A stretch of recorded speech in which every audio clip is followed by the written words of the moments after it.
કેયુરભાઈ રોકડિયા, મારે તમને પૂછવું છે કે તમે આ 1972, 74, 75, 77 આ બધી શું વાતો કરો છો? તમે 30 વર્ષથી વડોદરાની પ્રજાએ હંમેશા ને હંમેશા બીજેપીને મત આપ્યો છે. બીજેપીની સરકાર અહીંયા રચાઈ છે, જે કોર્પોરેશન હોય કે વોટ એવર, જે પણ કંઈ સાંસદ હોય, ધારાસભ્ય હોય, જે છે બધાને બીજેપીની સરકાર રહી છે 30 વર્ષથી.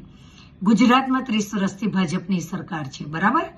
તો 30 વર્ષમાં ભાજપની સરકારે શું કર્યું? તમે બધા ચૂંટાયેલા તો કૌભાંડો કરીને પૈસા ભેગા કરી લેશો. અમારે જેવા નાના સામાન્ય માણસો અમે શું કરવાના છીએ? એટલે આ બધું ફલાના ઢીમકાના બંધ કરો. એકબીજાની ઉપર દોષારોપણ કરવાનું અને વિશ્વામિત્રી ઉપર બાંધેલા ગેરકાયદેસર બાંધકામોને તોડો. અગર હિંમત છે તો